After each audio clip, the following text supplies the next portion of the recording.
আমি দেখছি এই বিরুদ্ধ পরিবেশেও আমরা সৌভাগ্যবান, আমরা অত্যন্ত আনন্দিত যে আজকে আমাদের মাঝে উপস্থিত হয়েছেন জনাব আব্দুল গাফফার চৌধুরী।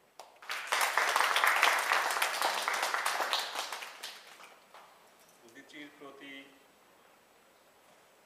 জনাব চৌধুরীর ভালোবাসা আমরা বিগত উদীচীর জন্মলগ্ন থেকে আমরা দেখেছি, কিন্তু উদীচী যুক্তরাষ্ট্রের প্রতি তার একটু পক্ষপাতিত্ব রয়েছে। আমরা সেদিক থেকেও অনেক আমরা ভাগ্যবান, সৌভাগ্যবান বলব। 2007-এ আমাদের যে দুদিনের সম্মেলন হয়েছিল অ্যাস্ট্রিয়াতে আমরা করেছিলাম, উনি আমাদেরকে দুদিনের সময় দিয়েছিলেন। আমার ব্যক্তিগতভাবে আমার সৌভাগ্য আরও অনেক বেশি, ওনার সঙ্গে দীর্ঘ সময় কাটানোর অভিজ্ঞতা আমার আছে, আমার ফ্যামিলির আছে। সেদিক থেকে সেই প্রসঙ্গে না গিয়ে বলি, আজকে এই অনাড়ম্বর অনুষ্ঠানে শুধুমাত্র আমাদের জনাব চৌধুরী, জনাব আব্দুল গাফফার চৌধুরী নয়, সঙ্গে আছেন ওনার সুযোগ্য কন্যা বিনীতা, তাই তো? একটা এদিকে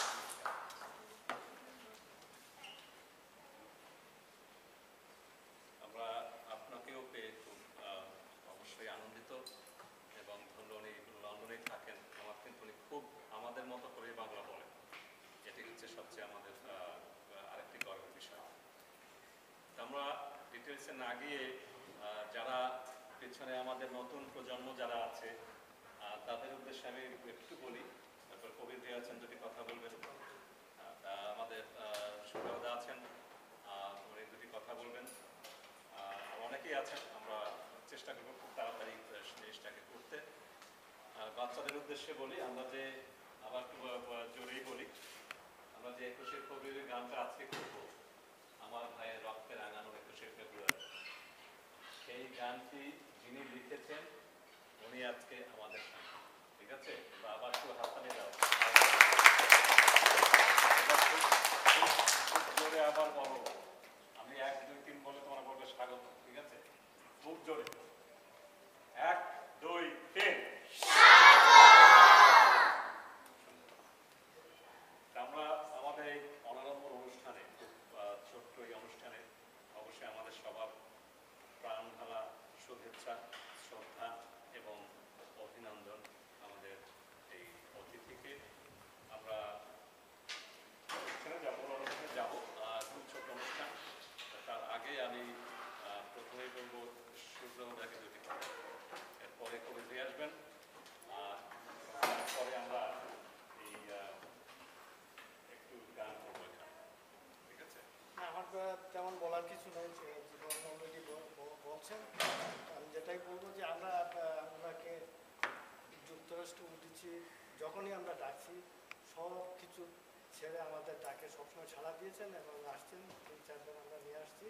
এবারও আমাদের প্ল্যান ছিল আমরা করবো, আলোচনাটা জীবনে করছি, কিন্তু বছরে যখন নিয়ে আসছেন সেই তাড়াহুড়ো করি আমাদের আজকের ইয়ে। তো আমাদের উদীচীর পক্ষ থেকে আমাদের ওনার প্রতি আমাদের স্বাগতম, অভিনন্দন এবং আমাদের ভালোবাসা।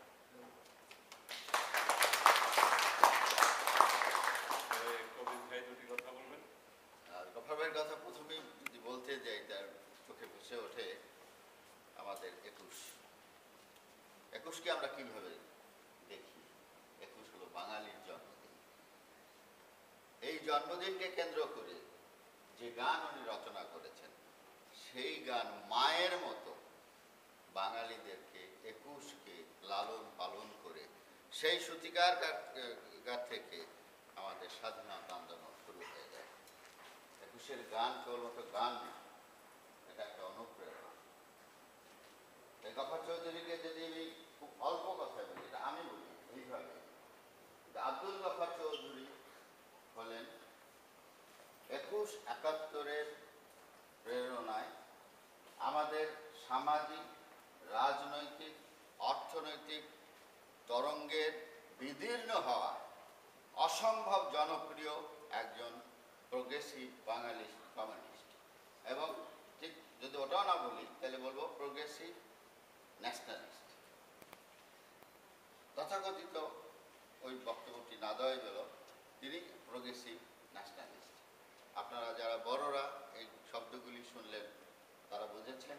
আশা করি শিশুদেরকে আপনারা এইভাবে গফফার চৌধুরীকে ব্যাখ্যা করবেন। আজ আমরা আনন্দিত উদীচীর পক্ষ থেকে যে বারবার উনি আমাদেরকে সময় দেন এবং সেই জন্য আমাদের প্রাণ ঢালা শ্রদ্ধা তার প্রতি।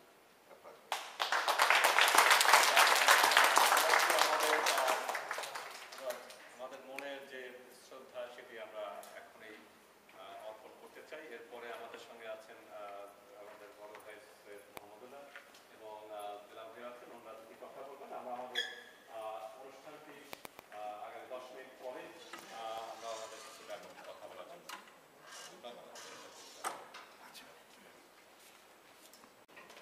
তিনি যদি 52 সনের 21শে ফেব্রুয়ারি উপলক্ষে যদি গানটা না লিখতেন তাহলে অনেক কিছু হতো না, যেমন বাংলাদেশেরই জন্ম হতো না। কারণ হলো 52 21শে ফেব্রুয়ারি প্রথমবার মতো বাঙালিকে বললো যে তোমরা আলাদা জাতি, তোমাদের নিজস্ব ভাষা আছে, নিজস্ব সংস্কৃতি আছে। সেই কথাগুলো এই লোক গানের মধ্যে যখন বলছে আমার ভাইয়ের রক্তে রাঙানো 21শে ফেব্রুয়ারি, এমন দিলের কথা মানুষের সমস্ত মানুষের অন্তরে লেগেছে। আপনারা জানেন যে বাঙালিরা খুব ইমোশনাল, এটা সমস্ত মানুষের অন্তরে লেগেছে। বাস 21শে ফেব্রুয়ারি আমাদের মুক্তির একটা ঝান্ডা তৈরি হয়ে গেল। এই 21শে ফেব্রুয়ারিকে কেন্দ্র করে আমরা আমাদের স্বাধীনতা পেয়েছি। তারা আমাদেরকে বাংলা বলতে দেবে না, বাংলা রাষ্ট্রভাষা বানাবে না, শুধু একটা আন্দোলন ব্যাপার শুরু হয়ে গেল। আমরা 71 স্বাধীনতায় পেয়েছি। দেখেন, একটা গান থেকে আমরা স্বাধীনতা পেলাম। সবচেয়ে বড় কথা হলো আমরা যেটা আমাদের জন্য আবিষ্কার করার পরে আমরা আমাদের যখন শক্তি ফেরত পেলাম, আমরা যখন একটা রাষ্ট্র বানিয়ে ফেললাম যেটা পৃথিবীতে অস্তিত্ব ছিল না, বাঙালির প্রতিভা এমন একটি রাষ্ট্র তৈরি করে ফেলল। এখন সে 21শে ফেব্রুয়ারি কি? এখন সে 21শে ফেব্রুয়ারি দুনিয়ার সমস্ত মানুষের মাতৃভাষার প্রতি শ্রদ্ধা জানানোর একটা দিন হিসাবে জাতিসংঘ স্বীকার করেছেন। আপনি দেখেন, এই ভদ্রলোক, এই আমাদের বাঙালির প্রাণ ভোমরা, আমাদের জীবন্ত পতাকা, আমাদের যা কিছু সুন্দর, যা কিছু মঙ্গল, আমাদের বাঙালির জাতীয়তাবাদের কণ্ঠস্বর, তিনি আজও আমাদের মধ্যে বেঁচে আছেন। যতদিন তিনি বেঁচে থাকবেন আমরা কখনো তাকে কোথাও হেয় হতে দেব না, নিচে হতে দেব না। মানে হচ্ছে বাংলাদেশ। আমি আমার বক্তব্য এখানে শেষ করলাম। এই মহান লোকটার পাশে যে আমি দাঁড়িয়ে আছি, এটা আমার কাছে একটা অবিশ্বাস্য ঘটনা মনে হচ্ছে।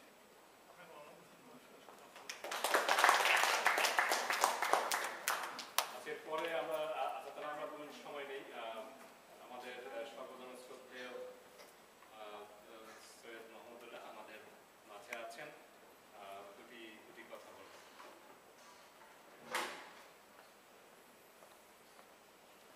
শ্রদ্ধেয় গফফার ভাই, আপনাকে অভিনন্দন। গফফার ভাইয়ের কথা আপনারা সবার কাছে শুনলেন। আজকের বাংলাদেশ, যে বাংলাদেশের কথা আমরা শুনলাম, 21-এর কথা শুনলাম, বসে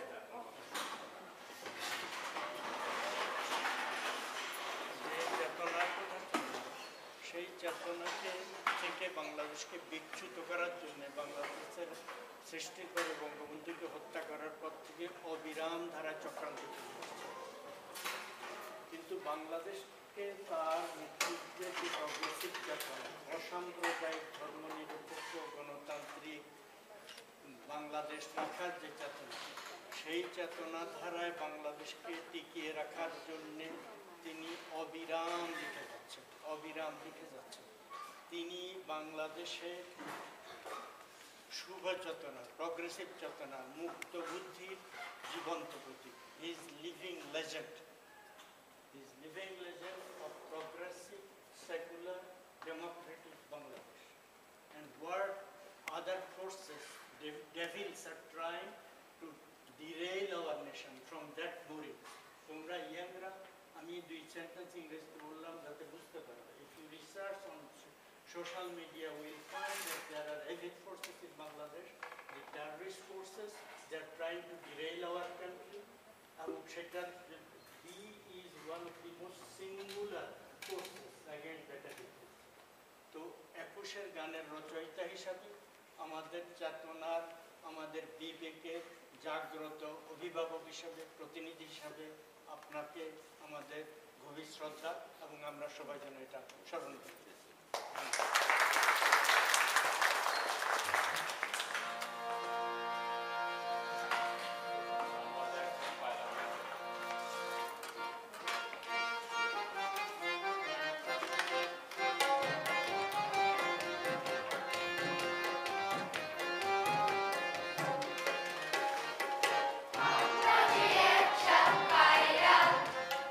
পৃথিবীতে ছায়া জানতে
এটাই ভালো হবে।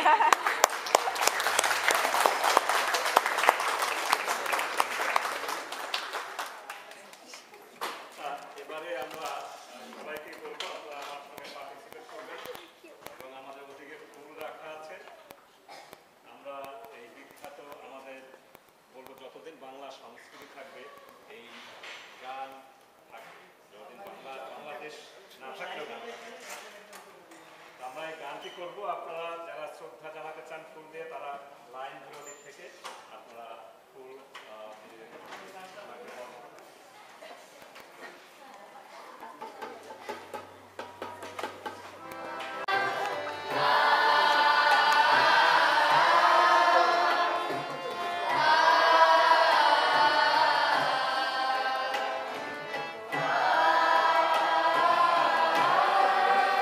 ছবি নিয়ে কথা বলছি। Line line line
Arbeiter ist sowas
Udita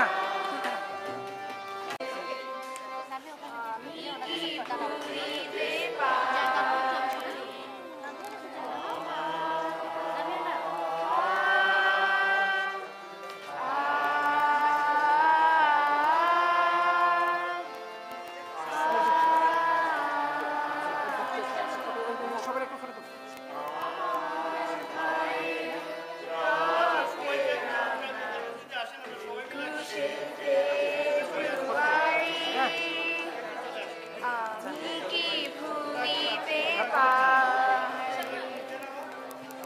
আচ্ছা, এবার সবাই এই পাশে এসে ছবি তুলবেন। আমাদের সময় হাতে খুব কম, আমরা সময় নাই হাতে। আচ্ছা, আমরা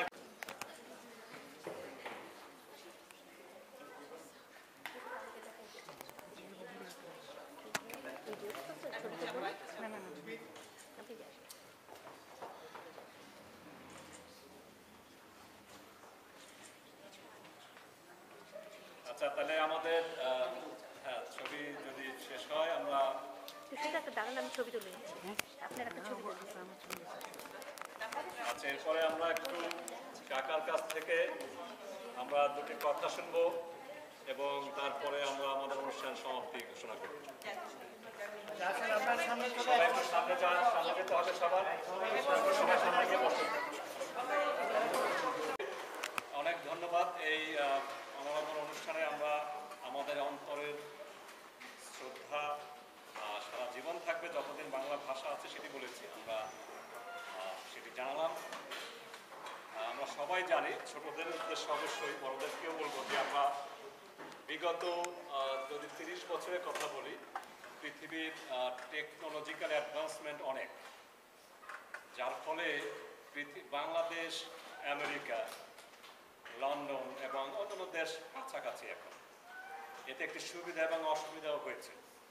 অসুবিধাটা হচ্ছে যারা এই ধর্মটাকে ব্যবহার করে এই প্রগতিশীল আন্দোলন এবং প্রগতিকে রুদ্ধ করতে, তারা এই যোগাযোগ ব্যবস্থা, যেটাকে আমরা বলি ইনফরমেশন সুপার হাইওয়ে, তারা এটাকে অপব্যবহার করে অনেক মানুষকে বিভ্রান্ত করেছে, করবে।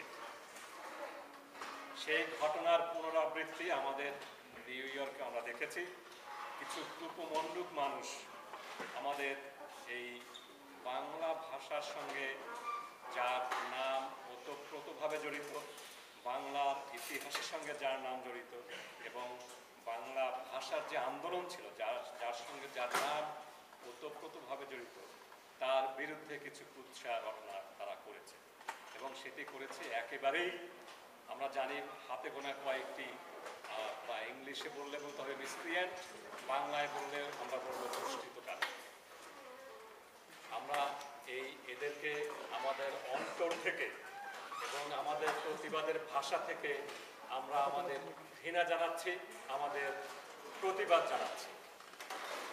সেই প্রসঙ্গেই আমরা দুটি কথা শুনবো। আমি তার আগে বলে নেই যে যার যার ধর্ম তার কাছে, আপনি আপনার ধর্ম আপনার মতো করে পালন করবেন অথবা করবেন না, এটা সম্পূর্ণভাবে আপনার ব্যাপার।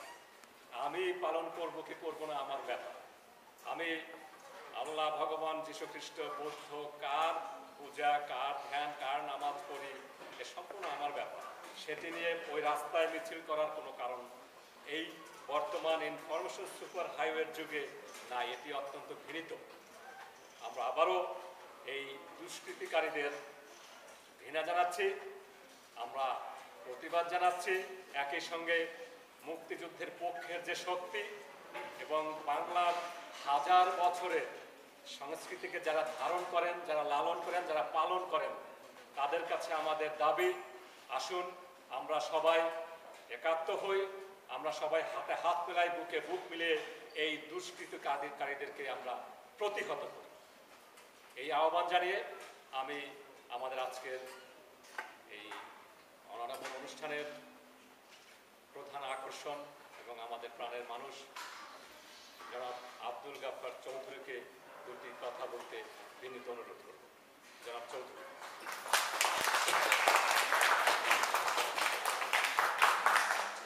আপনাদের সবাইকে আমার আন্তরিক ধন্যবাদ। বিশেষ করে উদীচীকে, উদীচী সম্মেলন উপলক্ষে আমি বোধহয় কয়েকবার আমেরিকা এসেছি। প্রথমবার আমার মনে আছে বিরাট হলে আমাকে সম্বর্ধনা দেওয়া হয়েছিল এবং সেখানে প্রায় 700-র মতন হয়েছিল। দ্বিতীয়বারেও উদীচী সভায় এসেছি, আবার আজকেও এলাম। শরীর খুবই খারাপ, তখন তো ভালো ছিল শরীরটা। আপনাদের সঙ্গে সর্বত্র যেতে পেরেছি, আসতে পেরেছি। এখন আর সেই নেই, বয়স 81 হয়েছে। তবুও উদীচী বেঁচে আছে, শুধু যুক্তরাষ্ট্রে নয়, যুক্তরাজ্যে আছে, আরও পৃথিবীর বিভিন্ন দেশে আছে। বাংলা ভাষা, সংস্কৃতি, পতাকা বহন করছে, এটা একটা গৌরব। এবং বিশেষ করে আমার খুব স্নেহভাজন জীবন এবং তার স্ত্রী পূর্বী এবং আপনাদের সহযোগিতা যেভাবে উদীচীকে বাঁচিয়ে রেখেছে এবং এখানে তরুণদের ভিতরে, আমাদের তরুণ প্রজন্মের ভিতরে যেভাবে বাঙালি সংস্কৃতিকে টিকিয়ে রেখেছে, এটা একটা বিরাট অবদান। এর প্রসারতা যত বাড়বে, বাংলাদেশ তো একটি দেশ, বাংলা ভাষা একটি ভাষা, এর যে আন্তর্জাতিক ব্যাপ্তি ক্রমশই বিরাটভাবে ছড়িয়ে পড়ছে। আমার একমাত্র আশা যে আধুনিক প্রযুক্তির শক্তিতে এই ভাষা এবং এই সেকুলার জাতীয়তা যত ছড়াবে, ততই মৌলবাদ ধ্বংস হবে। মৌলবাদ একটা অভিশাপের মতো, এটা আজকের যুগে নয়, সর্বযুগেই ছিল। এবং তারা মানুষের অগ্রগতি, সভ্যতাকে প্রতিহত করার চেষ্টা করেছে, এখনও করবে। আজকে আমার উপর আক্রমণ হচ্ছে, কালকে আপনার উপর হবে। এরা অনবরত আক্রমণ চালাচ্ছে, এদের কোনো যুক্তি নেই ভাষা দিয়ে। এরা ভাষা ও যুক্তি দিয়ে কারো প্রতিবাদ করে না, করে অস্ত্র দিয়ে। আপনারা জানেন ঢাকায় কয়েকজন ব্লগারকে নির্মমভাবে তারা হত্যা করেছে। তারা ধর্মের বিরোধিতা করেনি, তারা বিজ্ঞান এবং সত্যের কথা বলেছে। অত্যন্ত আনন্দের কথা, উদীচী এই বাঙালি জাতীয়তা, বাঙালি সংস্কৃতি এবং আধুনিক শিক্ষা এবং আধুনিক জ্ঞানের যে পতাকা বহন করছে, এটা বাঙালি জাতিকে অবশ্যই রক্ষা করবে। আমার ভাবে আমি কৃতজ্ঞ যে আপনারা এই একটা এখানে নিউ ইয়র্কে আসার পর থেকে যে বিষদগার চলছে, তার মাঝখানে সাহস করে এই সভাটা করেছেন, এরা সর্বত্র ফলা চলছে। ধর্মের নামে কোনো কথা বলা হয়নি, কোনো মুক্ত আলোচনা তারা করতে দেবে। মুক্ত আলোচনা হলেই বলবে এটা ধর্ম বিরুদ্ধ, এর বিরুদ্ধে রুখে দাঁড়ানো। অস্ত্র নিয়ে নয়, যুক্তি এবং ঐক্যতা। এরা ঐক্যবদ্ধ মানুষ দেখলে এরা ভয় পায়। যেখানে ঐক্য নেই সেখানে গিয়ে এরা গর্ববোধ করে। আমি দেখেছি আমরা যখন বাংলা ভাষা আন্দোলন করি, তখন বাংলাকে বলা হতো হিন্দুর ভাষা। শাড়ি পরা, মাথায় টিপ দেওয়া, সব হিন্দু। এইভাবে পাকিস্তান হওয়ার পর থেকে বিরাট প্রচারণা চলেছে। এর বিরুদ্ধে যখন অনেকে দাঁড়িয়েছে, আপনারা জানেন বাংলা ভাষার জন্য অন্তত 15 জন ছাত্র সালে গুলির মুখে প্রাণ দিয়েছে। এসব কথা বললেন যে ভাষার ভিতরে ধর্ম নেই। এটাই বলেছিলাম যে আরবি ভাষাও আজকে ইসলামের বয়স ১,৫০০ বছর, আরবি ভাষার বয়স ৪,০০০ বছর। এই ১,৫০০ বছর আগে আরবি ভাষা অবিশ্বাসীদের বা কাফেরদের ভাষা ছিল। বাংলা ভাষা কি করে খালি হিন্দুর ভাষা হবে? এটা আপনারা জানেন যে ১,০০০ বছর আগে বৌদ্ধদের ভাষা ছিল। চর্যা বাংলা ভাষার যে প্রথম বই চর্যাশ্চর্য নিশ্চয় বৌদ্ধ দোহা, বৌদ্ধদের গান। তারপরে ধীরে ধীরে এই ভাষা ইসলাম প্রচার হয়েছে। ভাষা জলের মতো, গঙ্গার পানি নিয়ে আমরা চাই। গঙ্গার পানিতে তোমার গঙ্গা আবার হিন্দুদের দেবতা দেবী, সেই গঙ্গার জলে কি মুসলমানের উজু করা যাবে না? এটা এইসব মোল্লাদের এই প্রচারণার বিরুদ্ধে কথা বলেছে। এটা নিয়ে তারা এটাকে বিকৃত করে তারা নানাভাবে কথা বলতেছে। এটা টিকবে না। এই হিংস্র মৌলবাদের উত্থান প্রতি দেখেছি আমরা খ্রিস্টানদের ভিতরে হয়েছে, আপনার হিন্দুদের ভিতরে হয়েছে, এখনো চলছে। হিন্দুদের ভিতরে হিন্দুত্ববাদ নামে একটা বাদ বেরিয়েছে, সর্বত্রই এটা চলছে। এটা প্রতিহত করতে পারে ভাষা এবং ভূগোল ভিত্তিক জাতীয় উন্নয়ন। আমরা খুব খুশি যে আমাদের এটা আছে, আমাদের একটা ভাষা আছে, সমৃদ্ধ ভাষা আছে, এবং বাংলাদেশ নামে একটা দেশ আছে। এবং সেখানে এই দেশটি কেবল মুসলমানের নয়, হিন্দু, বৌদ্ধ, খ্রিস্টান যত জাতি আছে সকলের দেশ। আমাদের দেশটা সবচেয়ে সৌভাগ্য, আমরা মিশ্র একটা মিক্সড কালচারের দেশ। আমাদের জীবনযাপন এরা আসে, আমাদের জীবনযাপন হচ্ছে বাঙালি কালচার অনুযায়ী থেকে। আমাদের জন্ম, এমনকি বিবাহ, আমি সৌদি আরব গেছি, সেখানকার বিবাহ প্রকার সঙ্গে বাঙালি মুসলমানের বিবাহ প্রকার কোনো নেই, বরং হিন্দুদের বিবাহ প্রকার নেই। একমাত্র ৭ পাতে বাধা আর অগ্নিকুণ্ডের পাশে ঘোরা ছাড়া আর যা কিছু হয়, যুবর নজর থেকে শুরু করে মাঙ্গলিক সব আমরা বাঙালি কালচারের অনুসরণ করি। আমরা যেমন করি আলপনা, এটা বাঙালি শাশ্বত সভ্যতা এবং শাশ্বত সংস্কৃতি। এটা বলেছিলাম যে রসুলুল্লাহ এটা করেছেন। রসুলুল্লাহ ইসলাম প্রচার করেছেন, আরবদের যে অতীতের কালচার ছিল সেটা বর্ণনা করেন। তিনি আল্লাহর নাম যেগুলো আছে সেগুলো কাবার নাম থেকেই গ্রহণ করেছেন। এই যে হজ, এটা তো মুসলমানদের হজ না, এটা ৪,০০০ বছর ধরে আরবদের ট্রেড করে, সেটাকে তিনি গ্রহণ করেছেন। কাবা তো পৌত্তলিকতার একটি প্রধান কেন্দ্র ছিল, সেখানে উনি মূর্তিগুলো ভেঙেছে, কিন্তু কাবাটাকেই রেখে দিয়েছেন। এভাবে আরবদের কালচারের যে কিছু যা কিছু আছে সবই তিনি গ্রহণ করেছেন। কোরবানি, হজ, এগুলো জাকাত সব আগেও ছিল, এখনও আছে, তাহলে এগুলো ইসলাম গ্রহণ করেছে। আমরা যদি বলি যে আমার ছেলের নাম অনুভব, হ্যাঁ আপনার হিন্দু নাম, অনুভবটা বাংলা শব্দ, আমি যদি আমার ছেলের নাম কার্তিক চন্দ্র রাখতাম, দুর্গা প্রসাদ রাখতাম, করতে পারতাম, হিন্দু নাম। অনুভব একটা বাংলা শব্দ, সেটা কি করে ও সবাই রাখে। কত অজ্ঞ এই মোল্লারা, তারা প্রমাণ হলো যে পারস্যে যেসব নামকে মুসলমান নাম হিসাবে তারা মনে করে, একটুও মুসলমান। সোরাব, মুস্তফ, হাতেম, এরা সবাই ছিল অগ্নিপূজক, কেউ মুসলমান ছিল। কিন্তু আমরা দেখবেন বাংলাদেশে সবাই সোরাব, মুস্তফ, এরা মুসলমানদের নাম। তারা জানে না যে এমনকি হাতেম, হাতেম বিখ্যাত দাতা ছিলেন, এরা সবাই ছিলেন অগ্নিপূজক। এইগুলো তারা জানে না, এবার নাম রাখি। এই মোজেস এবং অনেক নাম তো আমরা বাইবেল থেকে নিয়েছি কোরআন। যেমন আমরা বলি সুলাইমান পয়গম্বর, ওনার নাম সালমান, দাউদ তার নাম ডেভিড। এইভাবে সমস্ত কিছুই কোনো সভ্যতাই এককভাবে দাঁড়ায় না, মিক্সড হয়। গ্রিকদের কাছ থেকে ইসলাম অনেক কিছু গ্রহণ করেছে, ইসলামের কাছ থেকে পরবর্তীকালে ইউরোপিয়ান অনেক কিছু গ্রহণ করেছে। আমরা মুঘলরা ভারতবর্ষে এসে প্রকৃতভাবে পারসিক এবং ইন্ডিয়ান ভারতীয় সভ্যতার যে মিশ্রণ ঘটেছিল, যার জন্য আকবর তিনি ইলাহি প্রবর্তন করেছিলেন, রাজপুত মহিলাকে বিয়ে করেছেন। মুঘল সভ্যতা দেখে বোঝা যায় এটা মিক্সড কালচার, এটার ভিতরে ইসলাম যেমন আছে তেমনি ভারতীয় সভ্যতার সমস্ত দর্শনগুলো আছে। এইভাবেই ভারত সভ্যতা গড়ে ওঠে।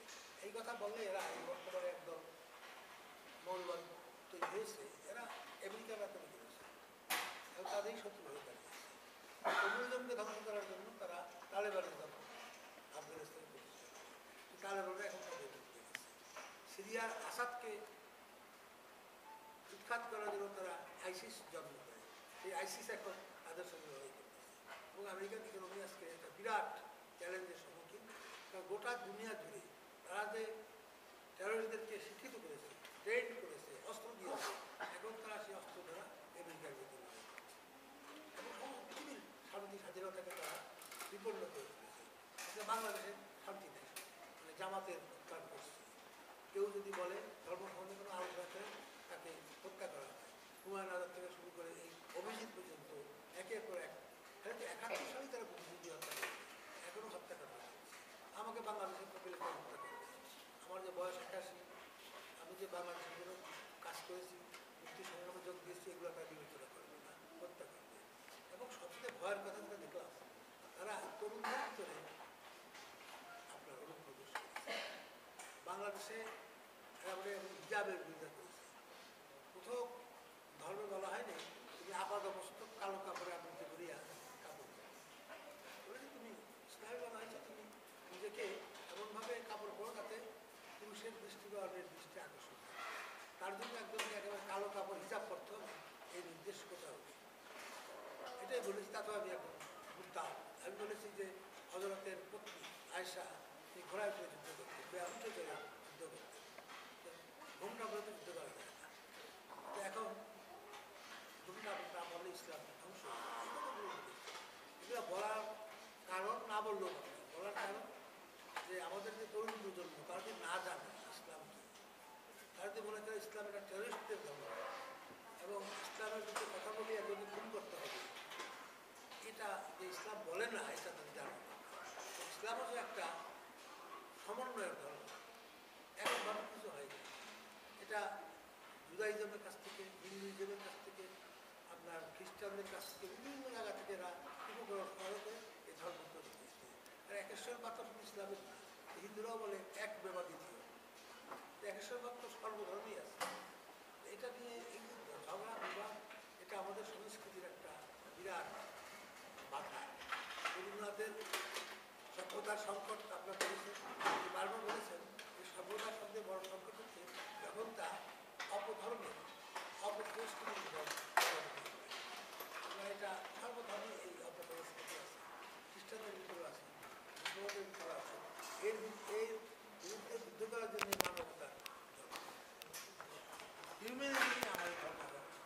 হিন্দুকে মুসলমান কার বিশ্বাস নেই, হিউম্যানিজমকে যে কালচার ধারণ করে, বাংলা ভাষা ধারণ করে, আজকে ইংরেজি ভাষা ধারণ করে, এটাকে আমরা যদি ইয়ে করতে পারি, শক্তিশালী করতে পারি, বিদেশির আরেকটি বড় বাহক তারা আজকে ভালো প্রচার করতেছে, তারা মানবতা, মানব সংস্কৃতি প্রচার করছে। এই জিনিসের সঙ্গে আমি একাত্মতা বোধ করি এবং আমাদের যে নতুন ছেলে মেয়েরা যারা তৈরি হচ্ছে, বাংলা গান দেখছে, বাংলা এরা একটা সারা বিশ্বে মানবতারই মানবতার ধর্মকে এটাই দরকার। তা নাহলে এই হানাহানি বিশ্বজোড়া মারাবে হবে না। পৃথিবীতে যখন ধর্মযুদ্ধ হয়েছে আর কোনো বড় যুদ্ধ হয়নি, এবং ধর্মযুদ্ধে যত মানুষ মারা গেছে, কোনো মহাযুদ্ধে যত লোক মারা গেছে। আপনারা জানেন দ্বিতীয় মহাযুদ্ধ হয়েছে 7 বছর, 1939 থেকে 45। আর ইরাক দুটি মুসলমান দেশ, ইরান আর ইরাক যুদ্ধ করেছে 8 বছর, এবং তাতে যত লোক মারা গেছে দ্বিতীয় মহাযুদ্ধে তত লোক মারা যায়। এই যে ধর্মান্ধ বলি এরা আজকে যা করছে, সারা পৃথিবীতে এরা আজকে দেখবেন এখন দ্বিতীয় মহাযুদ্ধ থেকে বেশি লোক মারা যাচ্ছে, বিভিন্ন জায়গায় যুদ্ধ চলছে এবং ধর্ম। এটা বন্ধ করতে হলে আমাদের একমাত্র হাতিয়ার হচ্ছে কালচার, সংস্কৃতি, হিউম্যানিস্টিক কালচার। সেটা উদ্দেশ্যে বহন করছে। আমি তাদের সাফল্য কামনা করি এবং আশা করি যে বেঁচে থাকি আবারও আপনার সঙ্গে মিলিত হতে পারবো। আর মিলিত হতে না পারি তাহলে আমাকে ক্ষমা করবেন, অনেকবার এসেছি, অনেক হয়তো ভুল ত্রুটি করেছি, সেই জন্য আপনাদের কাছে ক্ষমা চাই। জয় বাংলা।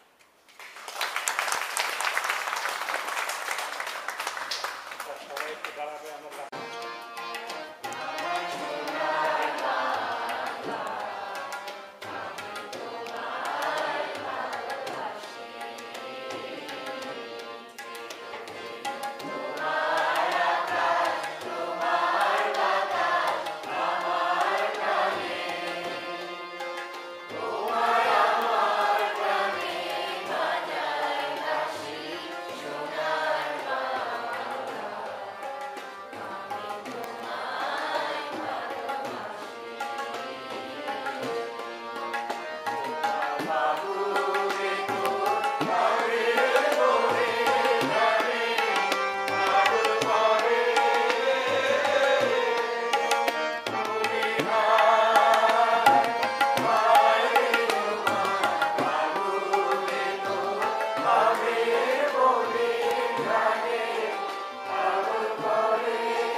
আজকের এই অনাবল অনুষ্ঠান এখানেই শেষ করছি। সবাইকে ধন্যবাদ।